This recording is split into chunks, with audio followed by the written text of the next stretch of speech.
Hace más de 50 años, unos ingenieros aeronáuticos crearon uno de los coches más innovadores del mundo para atender la creciente demanda de automóviles en Suecia.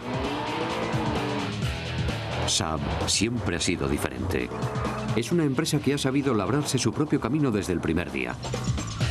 Ha efectuado un recorrido que ha convertido a muchos escépticos en creyentes y ha sido el origen de muchos automóviles memorables.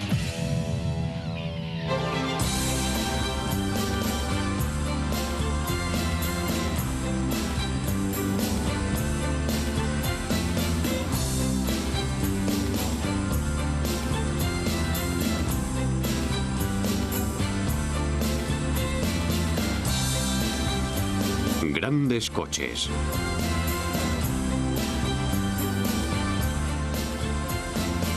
Saab.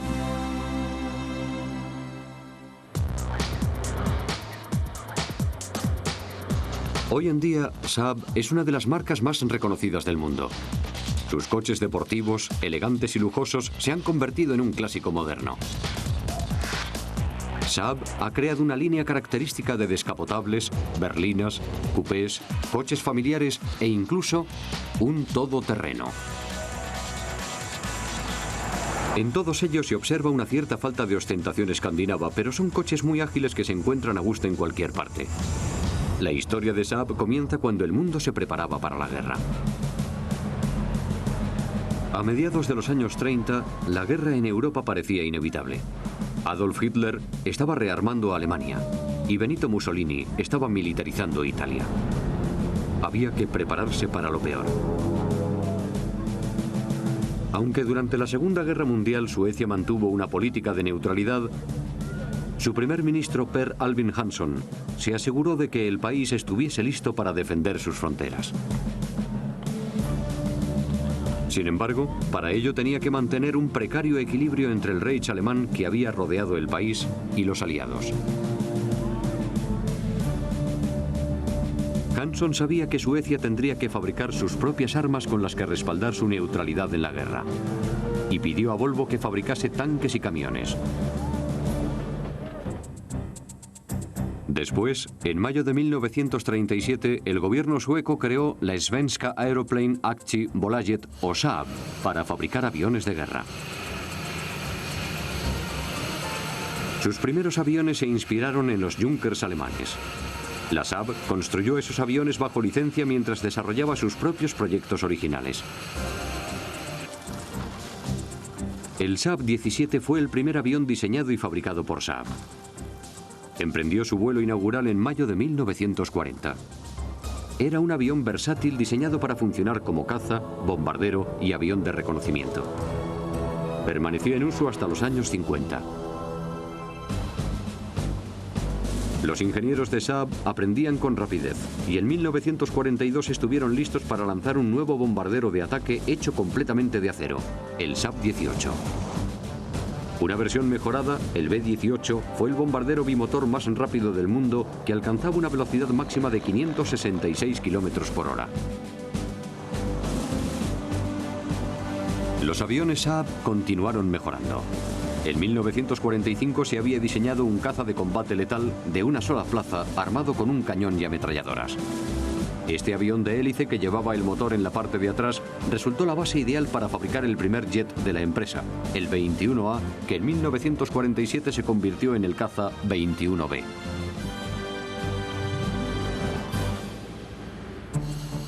El negocio aeronáutico de Saab marchaba viento en popa, pero los ejecutivos se dieron cuenta de que después de la guerra la empresa tendría que diversificarse. Y lo que más sentido tenía fabricar era automóviles. Para averiguar qué tipo de coche buscaban los suecos después de la guerra, Saab creó un equipo con 15 de sus ingenieros aeronáuticos.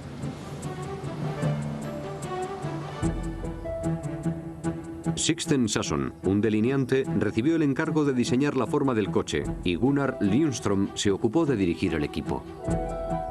En abril de 1946 se comenzó a trabajar en el primer prototipo, el Saab 92001. El resultado fue un coche que no se parecía a ningún otro. El diseño de inspiración aeronáutica de Sasson resultaba inconfundible. El primer y futurista prototipo estuvo listo para lanzarse en 1946.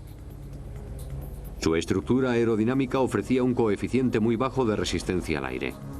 La carrocería de aluminio soldado parecía un solo cuerpo desde el parabrisas hasta el parachoques de atrás. Era un coche esbelto y poco común, con tracción delantera y motor de 2 tiempos. Esta característica exigía que la gasolina se mezclase con aceite y supuso un lastre para su desarrollo posterior. Sin embargo, por el momento, el país aguardaba con ansiedad a que saliera de la fábrica el primer Saab. Tras perforar un agujero en el techo de la fábrica para poder instalar la estructura de la prensa de estampado, la producción del Saab 92 se inició en diciembre de 1949. La gente acudió en masa a ver el nuevo coche cuando llegó a los concesionarios. La empresa estimó que podría vender entre 15.000 y 35.000 unidades al año, pero el primer año solo pudo fabricar 1.200. Como la empresa había adquirido a buen precio un excedente de pintura verde caqui del ejército, los primeros coches fueron todos verdes. Saab empezó a vender coches en Suecia y a exportarlos a los países escandinavos vecinos. Así se obtuvieron divisas muy necesarias para importar la materia prima y el equipo pertinente. Su motor de 2 tiempos era más ligero, más sencillo y más barato de fabricar. Los motores de 2 tiempos también tienen la ventaja de poder albergar el doble de potencia en el mismo espacio, porque genera el doble de movimientos por revolución de los pistones. La combinación de ligereza y doble de potencia proporciona a los motores de 2 tiempos un ratio potencia-peso excepcional comparado con muchos diseños de motores de 4 tiempos. Los ingenieros suecos aprovecharon este rasgo para cimentar la reputación del coche.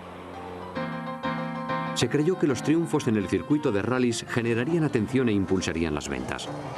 Unas pocas semanas después de iniciarse la producción se apuntó a 2 coches en el rally de Montecarlo. Terminaron la carrera aunque no la ganaron.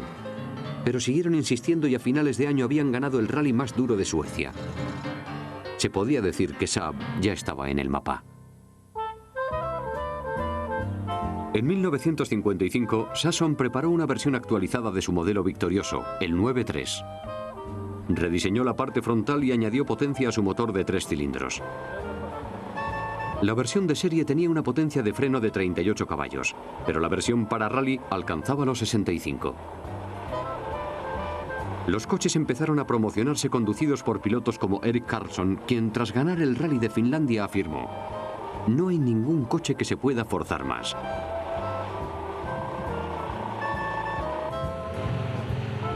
No todo el mundo quería competir.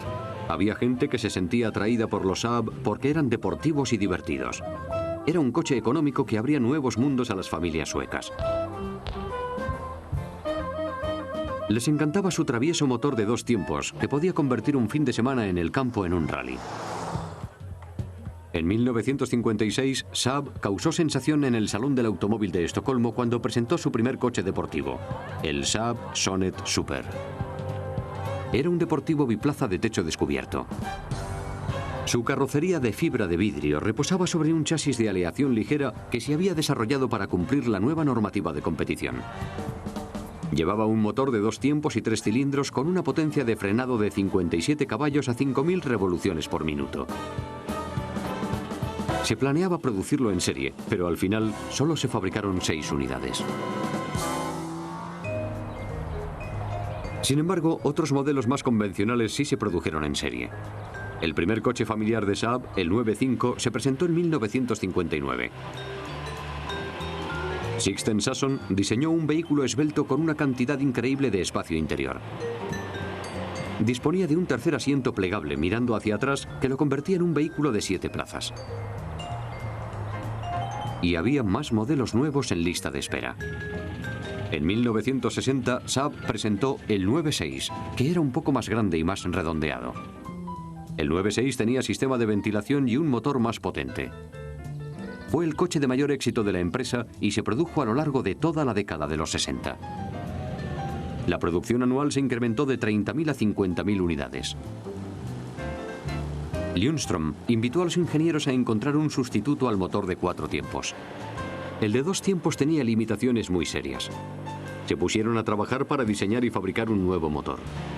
Los clientes se quedaban impresionados por la calidad de la fabricación y la ingeniería de estos coches. Eran coches sólidos y resistentes, fabricados para durar.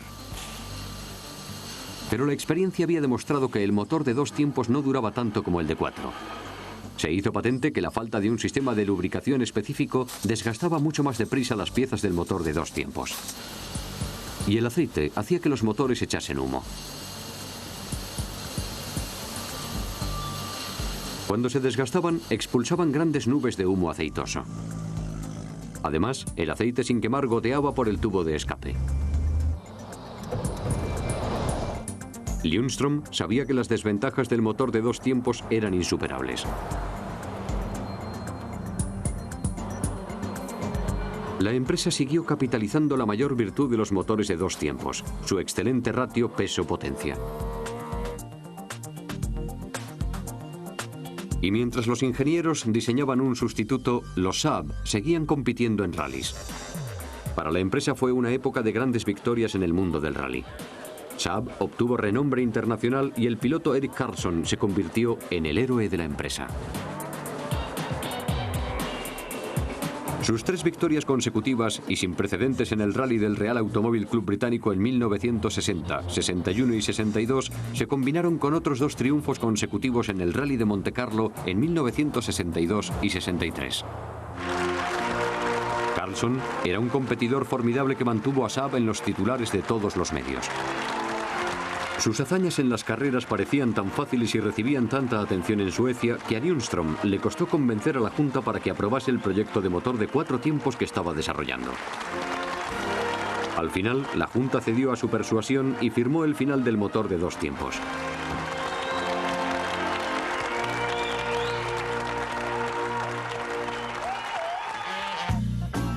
En 1966, un emocionado Ljungström presentó los revisados Saab 9.5 y 9.6 con un motor Ford V4 de 4 tiempos.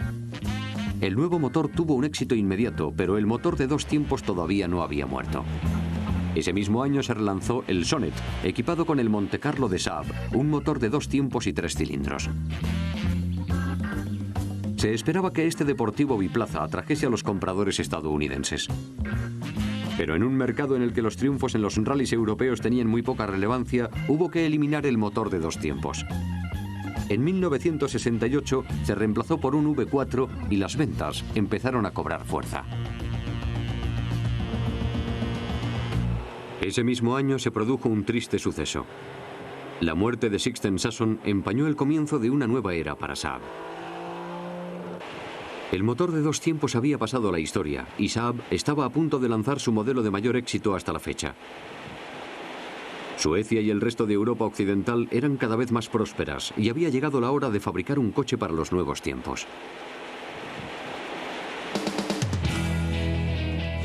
Saab estaba lista para surtir ese mercado más adinerado con el 99, un coche completamente nuevo. El 95 y el 96 continuaron fabricándose, pero el 99 significaba la apuesta por el futuro.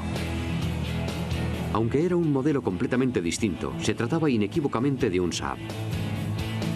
El diseño no era el único cambio. El nuevo coche estaba repleto de innovaciones. Tenía un motor más grande, la primera transmisión automática de la empresa, limpiaparabrisas en los faros y unos asientos profundamente acolchados con reposacabezas empotrados para reducir las lesiones cervicales. El motor original del 99 estaba diseñado por la empresa británica Triumph. Al final se sustituyó por un motor sueco de 4 cilindros. Como estaba planeado, este modelo catapultó a Saab hacia una nueva etapa. El 99 se mejoró constantemente. Para exhibir su último y más potente modelo, Saab regresó al circuito de rallies. Y se introdujo un elemento nuevo, la alimentación turbo. En 1979, Steve Blomqvist ganó el Rally de Suecia con un Saab 99 Turbo. Fue la primera vez que un motor turbo ganaba un rally del Campeonato del Mundo. El Saab Turbo se convirtió en un objeto de culto.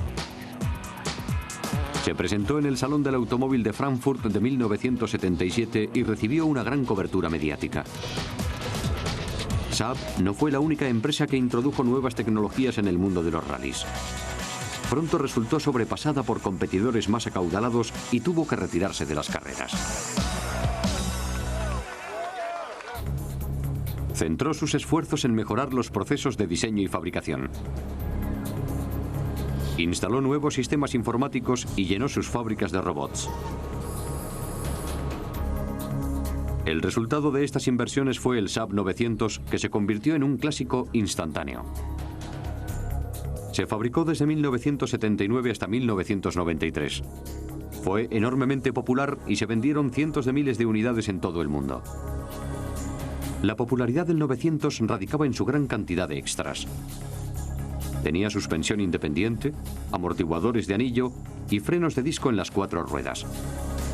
Llevaba paragolpes autorregenerables, asientos con calefacción, lavafaros, sistema de frenado antiblocaje y un revolucionario filtro de aire en el sistema de ventilación, ideal para la gente con alergias. Además, por supuesto, de motor turbo opcional. La versión Cabriolet tuvo un éxito inmediato cuando se lanzó en 1986. El primer año se vendieron más de 27.000 unidades. El 900 cumplía todo lo que prometía. Iba dirigido al mercado de semilujo, pero Saab estaba lista para apuntar todavía más alto. Estaba buscando un diseño nuevo destinado a cautivar a un comprador más interesado en el estilo. El Saab EV1, un prototipo experimental diseñado en 1985, sirvió de vehículo de pruebas para un coupé deportivo más avanzado. Estaba fabricado con nuevos materiales que los ingenieros de Saab querían probar, como los plásticos reforzados de fibra de carbono. El sistema de ventilación empleaba células solares en el techo para mantener el coche fresco mientras estaba aparcado al sol. Su motor turbo de 16 válvulas y 285 caballos de potencia le proporcionaba un rendimiento impresionante. Pero era solo un prototipo y Saab necesitaba un modelo para el mundo real. Contrató a la legendaria empresa italiana Giorgetto Giugiaro para diseñar su primer modelo para el mercado de coches más grandes, el 9000. Con el 9000, los ingenieros de Saab trataron de alcanzar el más alto nivel de rendimiento, conducción, comodidad, seguridad y diseño.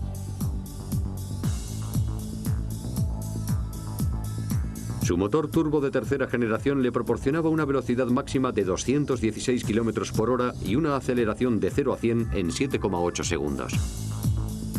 Era un coche grande con rendimiento de deportivo. En 1988, Saab fabricó su primer coche de 4 puertas, el 9000 CD. Era un coche destinado a familias y ejecutivos. Los nuevos e innovadores modelos resultaban cada vez más caros de diseñar, fabricar y promocionar. A finales de los años 80 se inauguró una etapa de fusiones corporativas y los ejecutivos de Saab se dieron cuenta de que la empresa necesitaba ayuda para sobrevivir. No eran los únicos.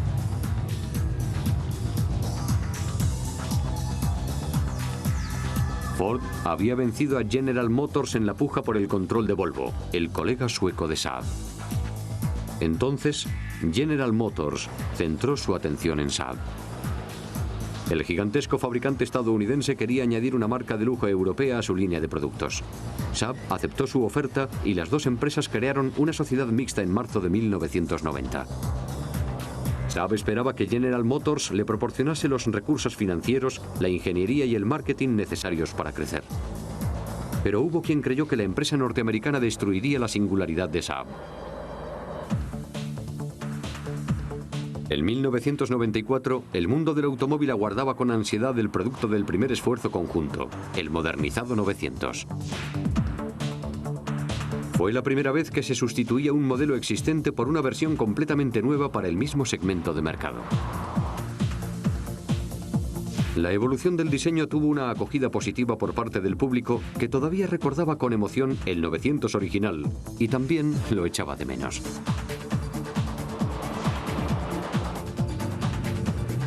En 1994 se presentó una versión actualizada del Cabriolet 900 en el Salón del Automóvil de Detroit.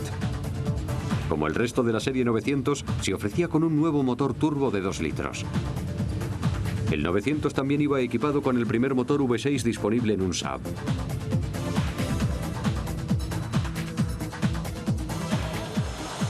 Los diseñadores de Saab llevaban desarrollando ideas para fabricar un coche nuevo y más grande desde principios de los años 90.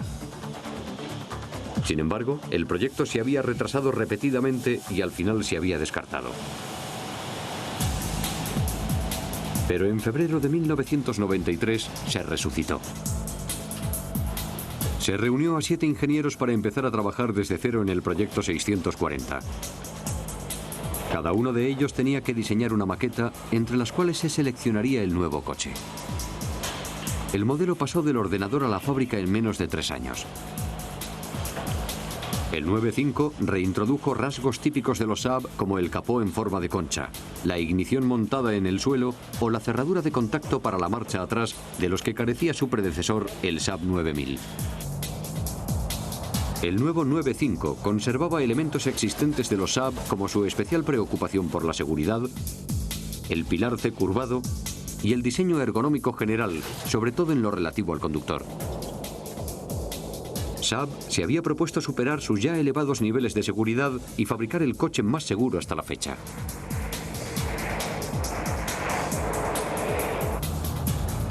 En 1998, la presentación de la berlina 9.5 estuvo seguida de la de su primer coche familiar en 30 años. Las inversiones de General Motors habían ayudado a Saab a ampliar su línea de productos. A pesar de los nuevos modelos, la rentabilidad de Saab no cumplía las expectativas de General Motors. En 2000, la empresa estadounidense dio los pasos necesarios para hacerse con el control total de Saab. Al año siguiente se presentó en el Salón del Automóvil de Frankfurt el primer prototipo de Saab desde 1985. Combinaba en un solo coche rasgos de un deportivo, un coche familiar y una furgoneta. Aunque la visión del futuro de Saab resultaba muy curiosa, para poder juzgar su rentabilidad en el mundo real, hacía falta que fabricase coches de verdad.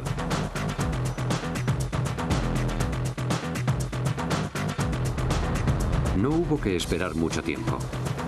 En 2003 la empresa lanzó un modelo para rivalizar con Mercedes, Audi y BMW, la berlina deportiva 9.3. Era un coche de alto nivel, deportivo y divertido de conducir, dirigido a un comprador más joven de entre 35 y 45 años. Se consideraba un producto base que serviría de plataforma para otras versiones.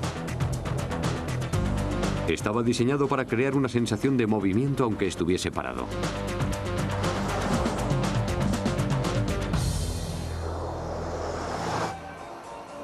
Y demostraba que General Motors no se había quedado de brazos cruzados. Este coche se había desarrollado con el mayor programa de inversiones en nuevos modelos de la historia de Saab.